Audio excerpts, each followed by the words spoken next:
Сәлем қыз-келіншектер, каналыма қош келдіңіздер. Менің есімім Аяулым Марс қызы. Бүгін сіздерге осындай свечиге арналған ыдысты жасап үйретемін. Және ішіне свечи құятын боламыз осылай. Оған бізге керекті осындай молд формасы және гипс. Осындай ыдыс, ішінде таза су, коллер, шпажка, қасық және бетіне шашатын су.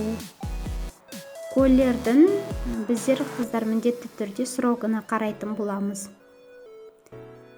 Осылай таза суымызға гипсті салатын боламыз. Мен көзбен салдым, менде 200 грамм алдым. Бірақ көп болып кетті менде қыздар. Сіздер 100 граммдай алсаңыздар жарайды. Гипстеріңіз қаймақ сияқты болуы керек қыздар. Менікі сұйықтау болды. Сондықтан мен коллерім дұрыс араласпай қалды. Соңғы жақтарында ыдыс қасық құйған кезде. Коллерді міне осындай шпажкамен бетіне әсемдеп суретін салып шығатын боламыз. Өстіп формамызға құямыз. Ыдыста қалып қойған гипсті қыздар, сіздерде басқа форма болса формаға құйып тастаймыз. Болмаса оған су құйып, сосын сыртқа төгеміз қыздар. Этажды үйде тұратын қыздар болса, раковинаға төкпейміз. Гипс міндетті түрде қатып қалатын болады.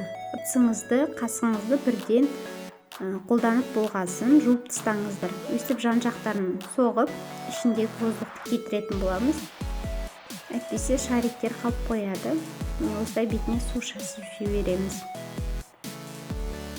Осылай қыздар, менде 2 күн тұрды.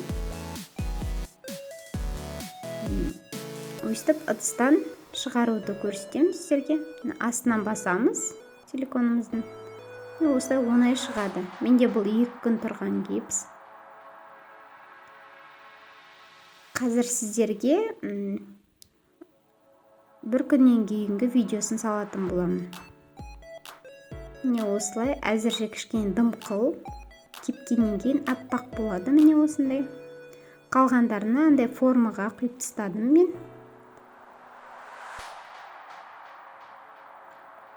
Енді қыздар, бұның астыңғы жағын осындай наждакпен наждақтайтын боламыз.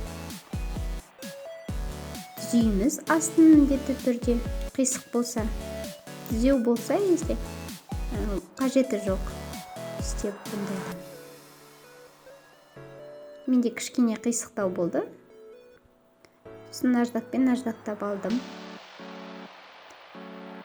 Енді қыздар, бұл гипске біздер деген свечи құю үшін бізге лак керек міндетті түрде. Мен универсальный лак қолдандым. Сіздер лак для камней деген түрін қолдансаңыздар болады. Және осындай кисті. Кистінің кішкене качественный түрін аламыз қыздар. Менікі кішкене шамалы кисті болды. Осы мен бірлеп лакпен бояп алғаным. Екіншісі енді бояймыз қазір сіздермен бірге. Лак не үшін керек дегенде, бұл свечи деген еріген кезде сыртына шығып кетпеу үшін ыдыстан. Мұқият барлық жерін 3 рет осылай лактеп аламыз. Ішін сыртын барлық жерін лактейміз.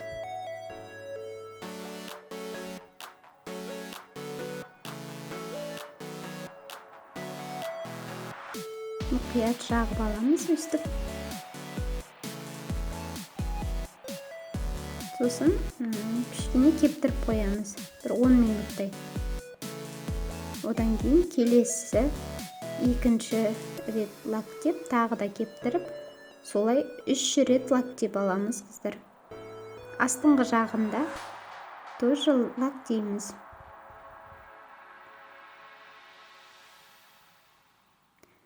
Бұл гипсті, лакты сіздер стройматериал сататын жерден таба алатын боласыздар. Ыдысты осылай мұқият сумен шайып тастаңыздар.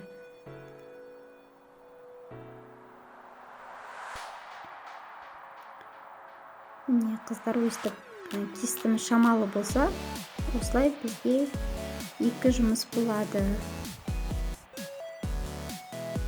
Сондықтан суретшілерге арналған кистыларды қолдансаңыздар болады, базадағы кистыларды емес.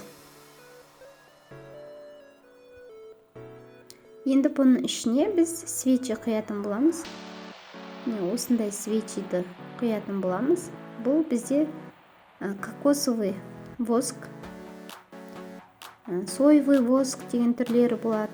Оны сіздерге майшам сабағында бұйыртса алдағы уақытта үйрететін боламын. Міне лактеп болдық, барлығын кепті қыздар. Енді ішіне майшам құю үшін осындай фитильді орналастырамыз. Фитильдің менде астында держателін алмаппын. Сондықтан мына держатель ағашқа арналған держатель. Осындай двусторонний скотчпен тұрғызып алдым фитилімді. Бұл фитиль мынандай формаға арналған фитиль негізі. Мынандай ыдыстарға арналған басқа фитиль сатады. Сіздерге магазин берген кезде көрсететін боламын. Бұл фитильді кесетін зат. Және өстіп воскты ертіп аламыз осындай ыдыста. Ішіне красительдер және арома маслалар қосамыз. Бетін сухоцветімен әсемдейтін боламыз. Мен мұнда қалай ертетінімді көрсетпеймін. Келесі видеода көрсететін боламын. Аныққа оған ұзақ уақыт кетеді. Өстіп құятын боламыз. Менде кішкене қап кетті. Оны екінші ыдысқа осылай құйып тастадым. Мұнда менде деревянный фитиль қолдандым. Астына осындай двусторонний скотчпен тұрғызып алдым. Менде мына жерде біреуіне жетеді деп қана ойлағам, сондықтан держательді қойып үлгермей қалдым.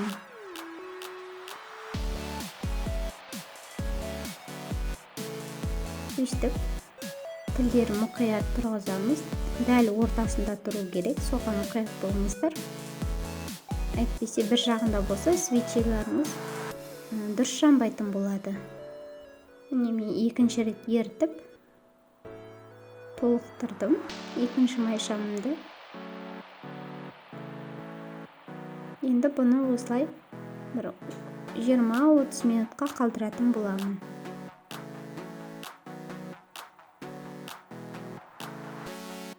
Міне қыздар, 20-30 минуттай кепті. Одан кейін осындай фитиль кесетін қайшымызбен осылай кесіп алатын боламыз.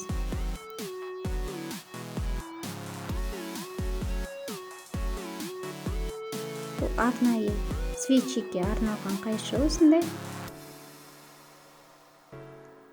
Ағашымызды да мұқият кесеміз.